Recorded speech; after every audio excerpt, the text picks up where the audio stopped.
our historic first participation to the Architecture Venice Biennale comes at a time when our built environment is under attack by human greed and ignorance on one hand, and apathy and the climate crisis on the other.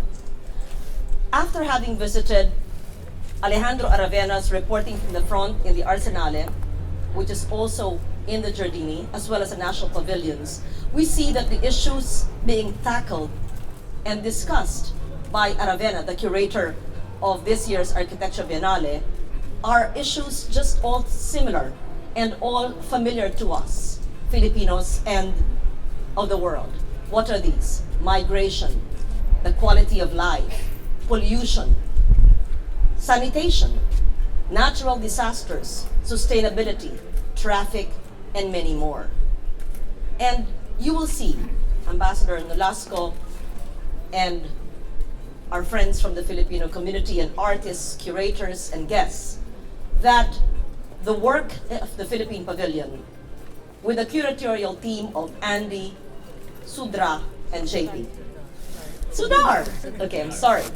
Sudar, where is Sudar? Sorry, I mispronounced your name again. Okay, I'll repeat.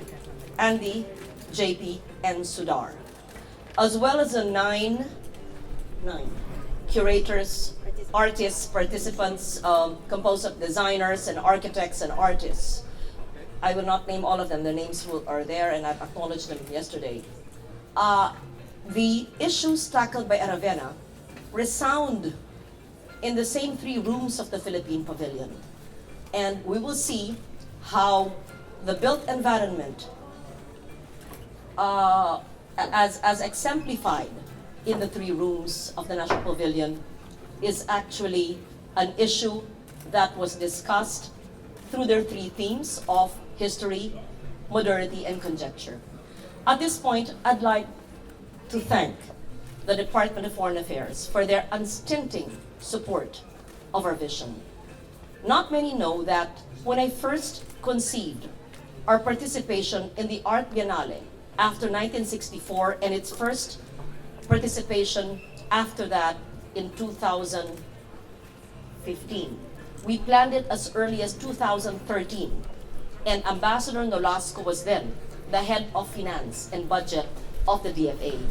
So he saw how difficult we wove ourselves into creating a secretariat, a committee, and coming up with a concept of our first participation in art, actually the second, our re-entry. Since then, Ding, you've seen how we more than ably participated in last year's Art Biennale. And just to let you know that by next year, with your support again, and the NCCA support, we will be in the Arsenale for the Art Biennale. And then now we're in the Architecture Biennale.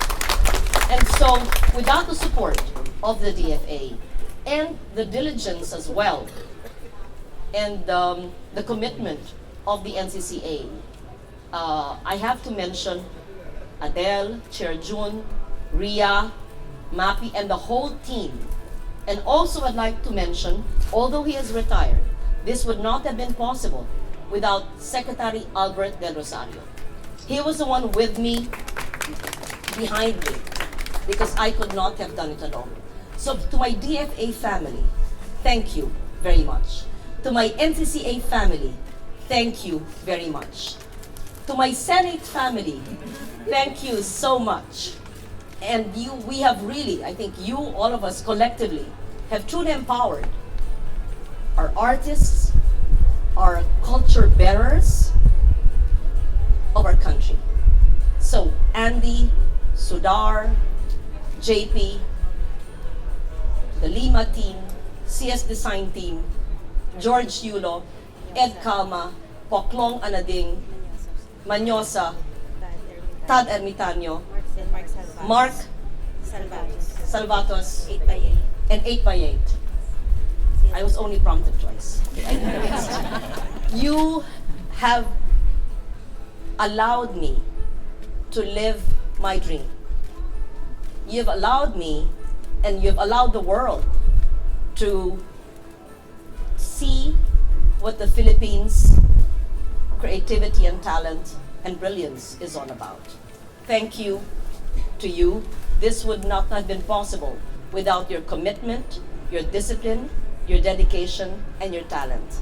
And perhaps, just like Patrick Flores last year, I hope that this team this year, being the first, you would help me in pushing forward and realizing in 2 years the Architecture Biennale. In short, just like I have passed on the torch in a way to Patrick and Ria for the Art Biennale, I hope that you could also help me realize of having a second Architecture Biennale in 2 years. Cross your heart. So thank you very much. I said it would be short. It's not as short as I envisioned, but I am just so grateful for all the support.